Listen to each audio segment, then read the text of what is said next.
Good evening to all my readers and listeners. This is Karen Hunt at Break Free Media. I've had quite a week of traveling. I'm really hoping that I have enough internet here to do this recording. Otherwise, I'll have to sort of improvise and just do it my usual way as an essay. But I'm going to give it a go here. So, this topic is one that I think about a lot. I've written quite a bit about it, but not recently. So I thought we would cover this topic today, which is AI gods and gurus. If God doesn't exist, then why not just create him? And that's a quote from philosopher and historian Emile P. Torres. But of course, he's not the only one that has said that. We have quite a few people in the tech industry, at the top tiers of the tech industry, thinking in this manner. Now, first of all, before I get started, I just want to say I'm not big on gurus. I've never followed a guru. I don't want to be a guru. I've always said I don't want anyone following me. I write about the things that I believe very strongly about. I do research, but I would hope that everyone would also do your own research and not just, accept and whatever I say. Sometimes I make mistakes. We all do. I have one little story to tell about a guru. I have a very good friend who follows gurus, and she's done that for pretty much her whole adult life.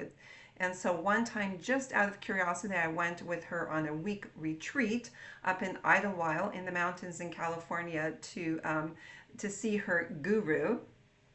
And I even wrote something about all the different chakras. This was about, I don't know, maybe 15 years ago that I did this. So we were supposed to, before we went, write something that we thought about the chakras. So of course I wrote like almost a book about chakras, all these different chakras.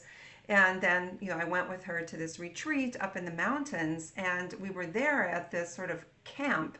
And everyone, like all the women, were supposed to stay in these cabins, bunks like that, and then the men stayed in cabins, and the bathroom was outside. You had to walk down the path, and then there was a great big place to meet with the guru where everybody got together. Well, the first thing I did was I got myself my own Airbnb, because there's no way that I was going to stay in a cabin.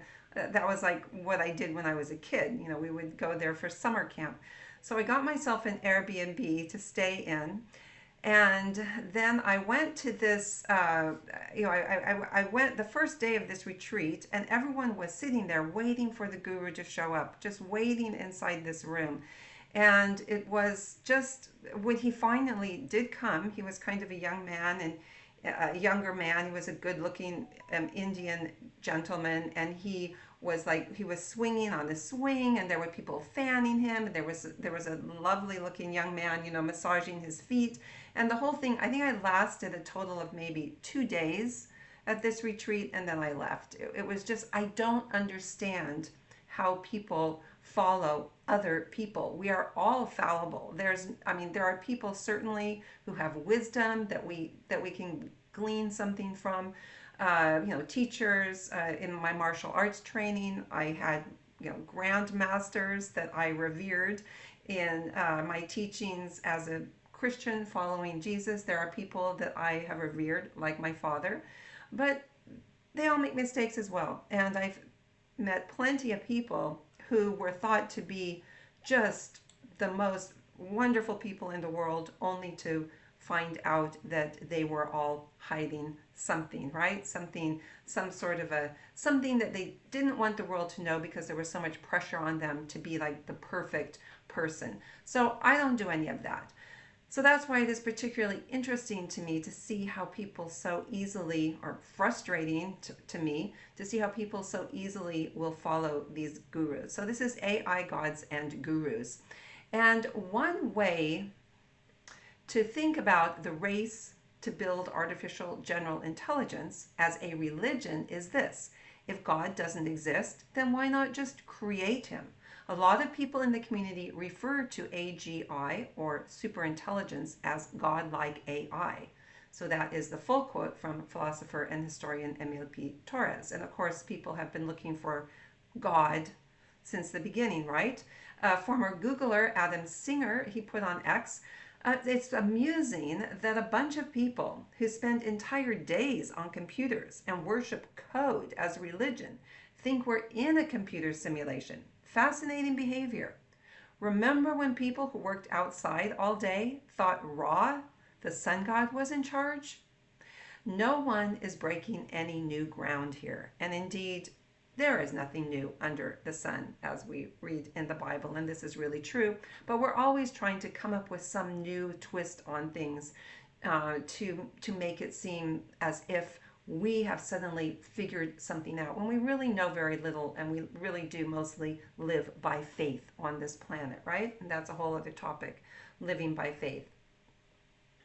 So, of course, actually, every culture, what is interesting is every culture down through history has worshiped a god or gods. And you could say, well, they just made that up. But to my way of thinking is, why does everyone instinctively know that there is a God, that there is someone, something, however you want to interpret it, that is greater, a greater being, a designer who designed this world, who designed us?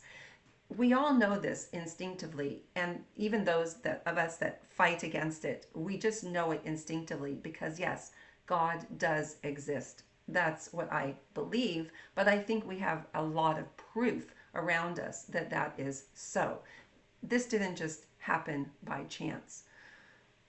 So the age of AI is upon us, and the tech gods would like us mere mortals, and that doesn't include them, of course, to throw off all the old myths of Judeo-Christianity of the West and embrace a new religion of AI. And this is what they would like for us to do. And why do we need something new? Well, for one thing, nobody wants to obey the God of Abraham, Isaac, and Jacob, the God that gave the Jews his guidelines for how to live. That would be what? The 10 Commandments, especially not nowadays, when even the term Judeo-Christian has become anathema among many who call themselves Christians. So we can't even associate anymore with the Judeo part of Christianity or acknowledge that we came from that. And this is very important because what we are doing is breaking apart our entire history, our entire belief system in order that something, what they think of as something new, can be brought to the table that we will fall down to and bow to. But what could be truer or simpler or more straightforward than the 10 Commandments? And let's remind ourselves of them. You shall have no other gods before me. You shall not make for yourself a carved image.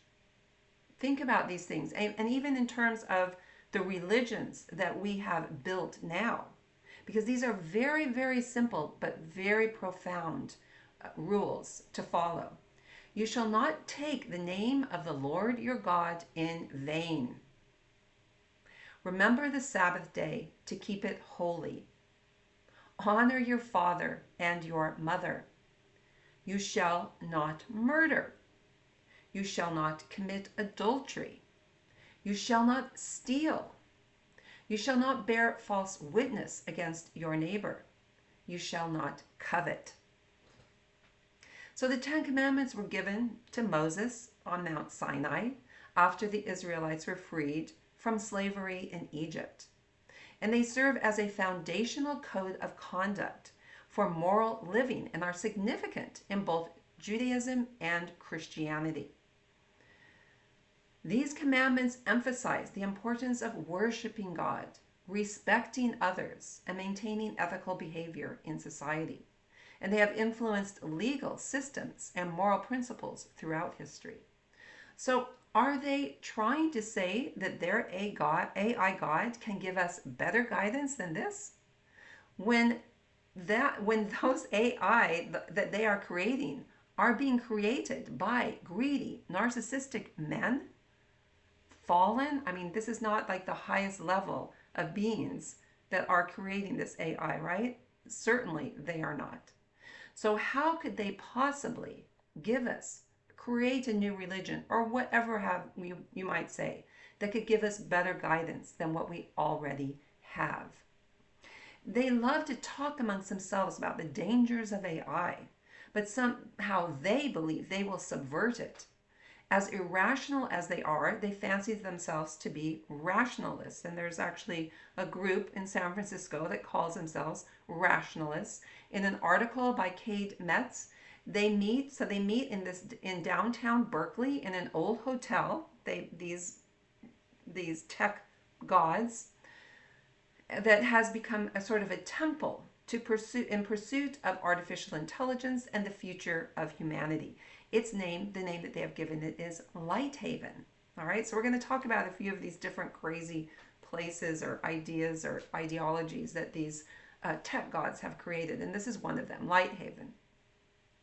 Many of the AI world's biggest names, including Shane Legg, a co-founder of Google's DeepMind, Anthropic's chief executive Dario Amodei, and Paul Cristiano, a former OpenAI researcher who now leads safety work at the U.S. Center for AI Standards and Innovation, have been greatly influenced by rationalist philosophy. Elon Musk met his former partner, the pop star Grimes, there. In this place of worship to the gods they are creating, they argue that when an all-powerful AI arrives, it will punish everyone, this is their fear, who has not done everything they can to bring it into existence. Now we'll talk a little bit more about that later on. Yet they want us to forget about the God of Abraham, Isaac, and Jacob, because I suppose their God will be better. There are any number of AI gurus, and I've talked about some of them before, but let's focus for the moment on Peter Thiel. He is a part of what they are calling the Christian revival in Silicon Valley. Now, I've never met the guy, but I can tell you, I would not want him anywhere near me, or my children, or my grandchildren, or etc. Great-great-grandchildren, great-great-great-grandchildren. I don't want his influence on anyone in my sphere. And yet, there he is. There they all are. Because they are the creators of the AI that they now want to inform us on every little part of our lives. They want it to be integrated into every single thing that we do. And we should depend on our AI agent to guide us that is created by these men. Thiel grew up in an evangelical Christian household, but as of 2011, described his religious beliefs as somewhat heterodox. Thiel married his longtime partner, Matt Danziesen, in October 2017, and they have 2 young children. According to an article published in the Daily Mail in 2023, Thiel had been in a romantic relationship with a model named Jeff Thomas since late 2019. So that overlapped him getting into this relationship with then the man that he married. Many in their elite gay circle told Daily Mail that their romance was an open secret, but it is unclear if Danziesen was aware of his husband's infidelity. All right, Jeff Thomas died. So this model that he was having this relationship with died after plunging from a Miami high-rise. After he had had a messy confrontation with Thiel during the couple's New Year's Eve party after Thomas was discovered amongst the guests. Now, Thiel is good friends with President Trump, J.D. Vance, just like Larry Ellison is, and other tech gods. And these men have very dark histories. I'm talking about Peter Thiel, but I could go into some of the other ones as well. I've gone into Elon Musk before. I've talked a little bit about Larry Ellison and some of the others. But right now we're just there's so much darkness. It's so very, very disturbing. I've written in other places about the dangers of Christian nationalism. Thiel calls nationalism, and I quote, a corrective to the sort of homogenizing, brain-dead, one-world state that is totalitarian and where there is no dissent and no individualism is allowed. So this is his answer to sort of the World Economic Forum totalitarian state is nationalism. And that, but one is not better than the other. It's basically another name for a type of tyranny. That's what he's saying. He's just calling it by something else. So don't be fooled. None of these guys want you to have free thought. They want you to follow their religion. And it's now, and it's exciting, and it might have shades. It has some shades of Christianity, but it has nothing to do with Jesus or what he actually taught. Judeo-Christian, the real Judeo-Christian history that we actually should have and we should continue to remember. So religion is moving away from the God of the Bible and toward the God of AI. And, you know, I speak a lot of, I'm not that crazy about a lot of religion, man-made religion either, but at least it has that connection to the God of the Bible. Now it's being taken away completely. And no matter how they describe their religion, all of these guys are in on the same game. Take, for example, way of the future. All right, so let's look at some different religious take on AI. Is an official AI worshiping religion created by Anthony Lewandowski. He is a former Google AI engineer who earned hundreds of millions of dollars as a leader in the development of autonomous vehicle technology. Lewandowski went as far as filing all the requisite paperwork to register as a church with the IRS, telling the agency that the faith would focus on the realization, acceptance, and worship of a Godhead based on artificial intelligence developed through computer hardware and software. In 2017, Lewandowski told Wired that what is going to be created as AI will effectively be a God, not a God in the sense that it makes lightning or causes hurricanes. But if there is something a billion times smarter than the smartest human, what else are you going to call it? I mean, this is crazy talk. How can anyone really be that egotistical to think that they could create something so smart when they are really, actually, I am sorry to say, so dumb? I mean, that where does that intelligence actually come from? We are finite beings, okay? We are not, you know, we have a limited amount of intelligence. So they are somehow thinking that they are going to create something of themselves that is going to be greater and better and smarter. But that's not how it works when you create something of yourself. That has to come from a higher being, a higher intelligence. We were created by a higher being, not by someone less than ourselves. Crazy talk, okay? What makes it all the funnier, but not really funny because it's alarming, is that Lewandowski was sentenced in 2020 to 18 months in prison for stealing trade secrets from Google. So this is the man who is claiming he wants to start a religion where AI is going to be smarter and better than all of us. And what happens with the man? This man is a thief and a liar. And yet he is going to create something better than himself.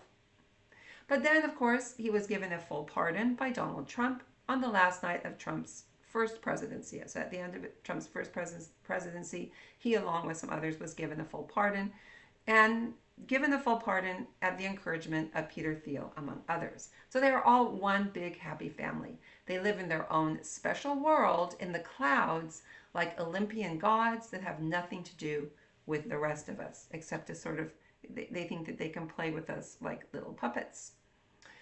In the book Crack Up Capitalism, Market Radicals and the Dream of a World Without Democracy, historian Quinn Slobodian chronicles the efforts of billionaires to create alternative political arrangements at a small scale through acts of secession and fragmentation, carving out liberated territory within and beyond nations. So these men, beyond what they want to the sort of mind control prison that they want to put us in. They want to create their own little worlds apart from us where they are going to live. The proponents of crack up capitalism envision a new utopia, an agile, restlessly mobile fortress for capital, protected from the grasping hands of the populace seeking a more equitable present and future, writes Slobodian. So you will find no better example of this than what is already happening in Silicon Valley. Just 9 households in Silicon Valley hold 15% of the region's wealth. A mere 0.1% of residents hold 71% of the tech hub's wealth. Renters, if you want to rent something, you must earn $136,532 to afford an apartment. It is the highest in the nation. So do not ever imagine, this is where this technology has come out of. So do not ever imagine that any of these men who are creating this have our or the people's best interest at heart. They want to create their own world for themselves and the rest of us pretty much as servants. It's sort of a tech billionaire dystopia. California forever, this city that they want to create aligns suspiciously with a cultish dystopian movement to build so-called network states.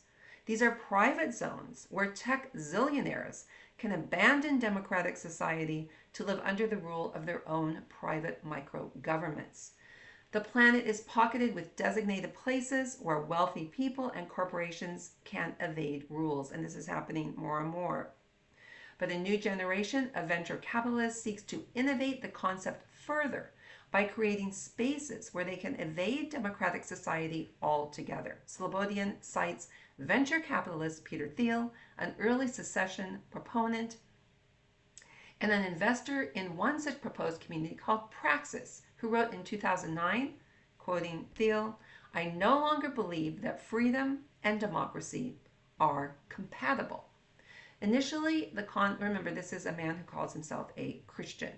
Initially, the concept involved creating independent offshore communities in the world's oceans outside of the reach of national jurisdictions. To that end, Thiel funded the Seasteading Institute, which sought to structure the governments of these floating communes after corporations. Democracy is not the answer, declared the Institute's founder, Patrick Friedman, a grandson of conservative economist Milton Friedman. Tech barons have worked to fund the creation of these future zones in Asia, Africa, Latin America, and the United States. Newly proposed billionaire-founded cities include Praxis, envisioned as a crypto commune in the Mediterranean, and Tolosa, a new city of 5 million people somewhere in the United States. And then Kanye West even jumped on the bandwagon. Well, we know what's happened with Kanye West, right? Announcing plans to build a new city on 100,000 acres in the Middle East. And then, of course, we have Neom being built in Saudi Arabia. We have these sort of super cities, but very, very disconnected from the rest of the world, being built all over the world. And we're really not, we ordinary people are really not that aware that this is going on. So that's why I'm sharing it with you.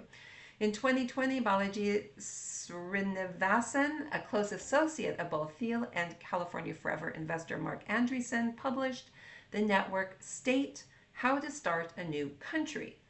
Srinivasan, the idea's leading evangelist, defines a network state as a highly aligned online community with a capacity for collective action that crowdfunds territory around the world and eventually gains diplomatic recognition from pre-existing states. Srinivasan envisions an explosion of new mini-nations in which the people are spread around the world in clusters of varying size, but their hearts are in one place. He depicts traditional patriotism as an outdated concept with no place in the world of the future. Is the U.S. establishment a force for good in the world? Asked Srinivasan, who Donald Trump reportedly considered appointing as head of the Food and Drug Administration in 2017. Is the U.S. establishment a force for good at home? His answer is no. Srinivasan, whose manifesto favors short paragraphs and numbered lists, also speaks matter-of-factly about the possibility of another civil war. It'd be nothing like the movies, with huge movements of uniformed soldiers, tanks, and planes, he writes.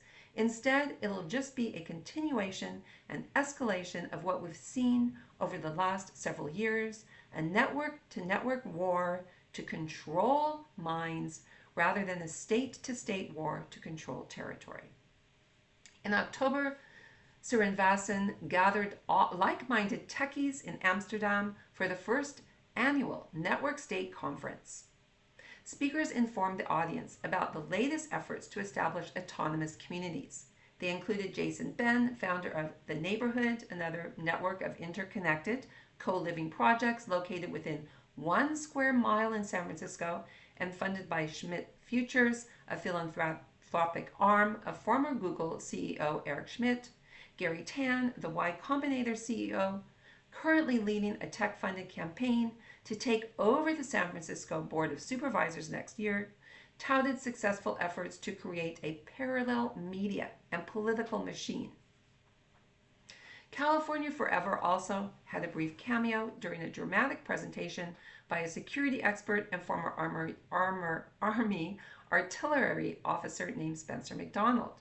Network states and startup cities are starting to get more momentum, said McDonald, founder of a crypto security firm, during a slide deck presentation titled Parallel Security in Network States. So we need to start talking about security. The fourth slide of his deck featured an artist's rendering of the proposed California Forever development, which was publicly released in September.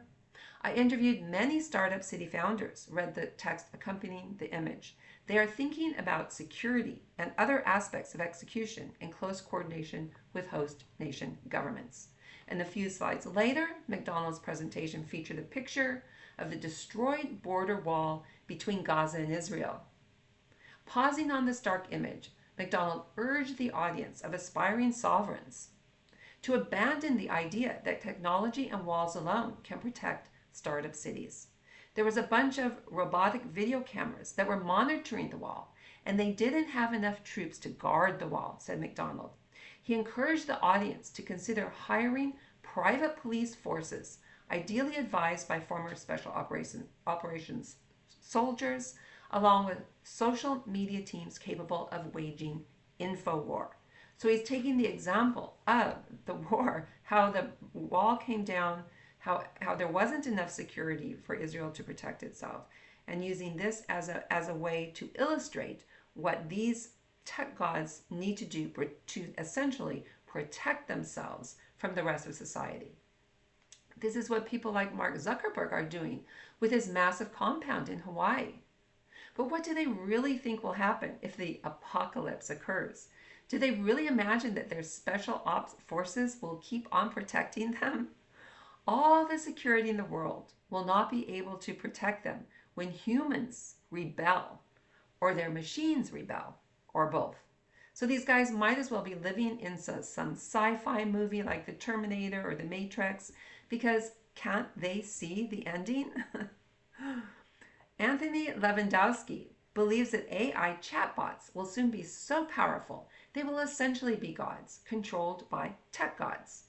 To that end, he has started the first AI church called Way of the Future. I suppose he imagines that mere humans will want to worship at the feet of these chatbots. For the last 4 billion years, we've had organic life forms. But now, for the first time, things are changing, and we're going to have inorganic life forms, Lewandowski told Bloomberg. We don't know what these inorganic life forms are going to be, but we're going to fuse it with all these magical powers, and we want it to give us things. I mean, give us things? Is that what humanity is now reduced to? We are only fulfilled by our addictions, which of course is no fulfillment at all, because the more we get, the more we want, and the more we want, the emptier we are.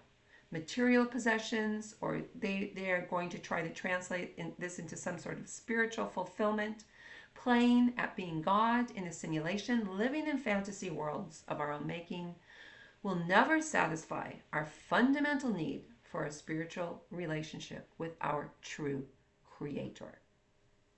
According to Wired, Lewandowski actually believes his mission is to help humanity make this transition. In the future, if something is much, much smarter, there's going to be a transition as to who is actually in charge. What we want is a peaceful, serene transition of control of the planet from humans to whatever, he says, and to ensure that the whatever knows who helped it get along. This is, again, crazy talk. Greg M. Epstein serves as humanist chaplain at Harvard and MIT. He tells us about Mormon transhumanism in an interview with philosopher, theologian, startup CEO, and tech commentator Lincoln Cannon. In my mind, they're the same thing, said Cannon, about the traditional Christian notion of resurrection of the dead and the coming technological singularity. The leading Mormon transhumanist theologian, Cannon is also founder of Utah-based startup Thrivus, which he calls a technology company selling health supplements. For Cannon, the pills for which he oversees production help merge himself and his customers with technology. And Cannon's business model also reminds us of Ray Kurzweil, the famous inventor, computer scientist, and singularitarian who openly takes hundreds of daily pills and supplements to avoid the irony of dying just before the all but omniscient computers he believes are coming soon can arrive. So to compare him with Kurzweil, however, Cannon politely emphasized their differences. Kurzweil says God doesn't exist yet, while Cannon says, that God does exist.